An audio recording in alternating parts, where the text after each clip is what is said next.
Olá, meu nome é Dr. Marty Richthofen. Eu fiz esse texto caso alguma merda aconteça. Eu darei o máximo de informações sobre os experimentos realizados no site 1 da TEDS. Desde que esses portais foram descobertos e encobertados pelo governo, experimentos sobre tudo o que havia em volta daquilo foram realizados.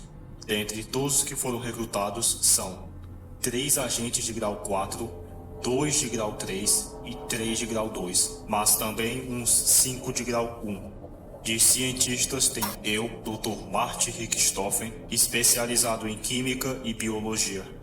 A doutora Amanda Ribeiro, especializada em Geografia, Física e Física Quântica. O Dr. César Antônio, especializado em Engenharia Geral, Programação, Mecânico e Técnico de TI.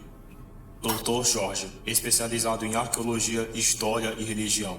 Detalhe, ele foi o último a ser convocado, pois ele, através de práticas espirituais, aprimorou seus sentidos para enxergar o plano espiritual. Acreditem, isso é muito importante para entender tudo.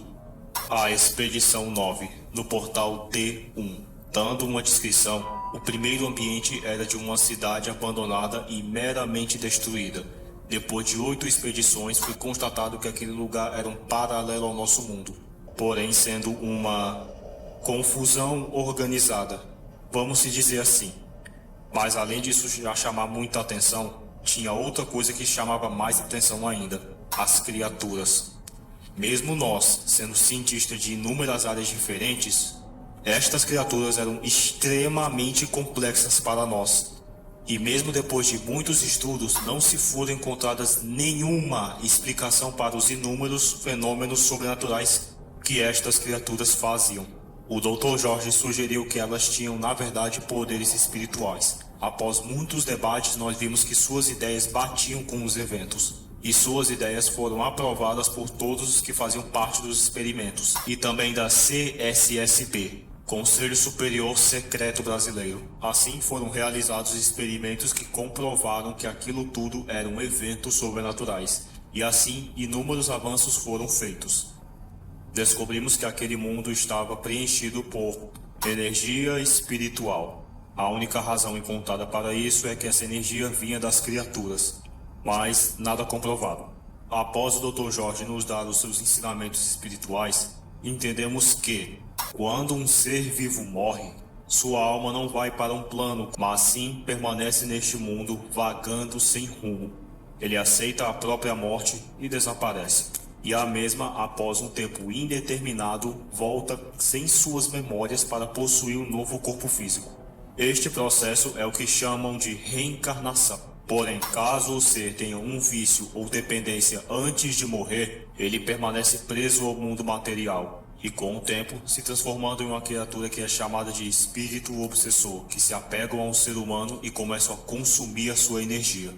E se por algum acaso deste espírito perca a razão e se volte somente a se alimentar de energia dos seres vivos, ele se torna o que é chamado de um espírito bestial.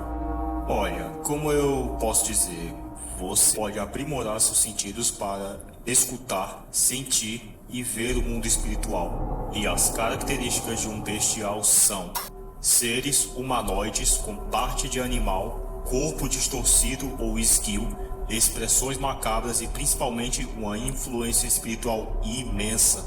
Isso é o que se conhece do mundo espiritual. Mas acreditem se quiser, mas aquelas criaturas daquele mundo são muito mais influentes e complexas do que nós. Nossas almas são capazes de chegar até certo ponto de influência espiritual. E antes que eu me esqueça, eu tenho que dar uma rápida explicação aqui.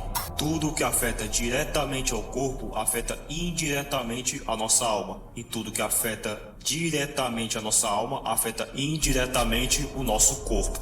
Isso é chamado de influência, que permite, através do mundo espiritual, mexer no mundo material. Só que aquelas criaturas que vêm daquele mundo têm simplesmente um outro patamar de influência, podendo até mesmo criar os seus próprios corpos físicos, até se transformando em objetos. E como se já é de se esperar, elas usam isso para capturar as suas vítimas. E me escutem, muitas delas são capazes de se teletransportar, manipular a matéria, a gravidade e até mesmo o espaço, muito provavelmente também o tempo. mas quase sempre esses poderes são em baixa escala.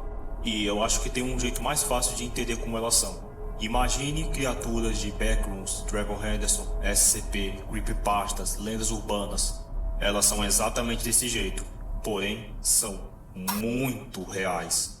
Um pensamento que eu tive enquanto a gente estava fazendo o experimento 8 foi a de que demônios nunca foram anjos. Eles sempre foram seres humanos ou às vezes criaturas de outro mundo. E olha, tem uma coisa que tá me deixando com bastante medo. Nós não sabemos quando ou o que abriu esses portais. Nós encontramos esse portal e rapidamente colocamos uma instalação em cima dele. Mas aí que fica a pergunta, e se esses portais estavam abertos há muito mais tempo? Que tipo de criatura pode ter saído de lá de dentro? E se foi isso mesmo, quantas saíram de lá?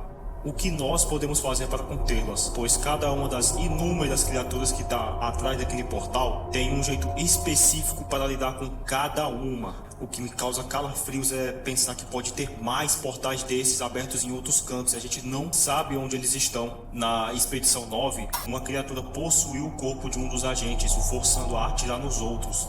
E durante a fuga, enquanto estavam correndo, um dos soldados acabou pisando no chão e simplesmente entrou. Ele caiu dentro do chão, como se fosse um videogame e o chão não tivesse colisão. E em outra expedição nós encontramos uma criatura que era simplesmente a porra de uma lâmpada que derretia todo tipo de matéria orgânica.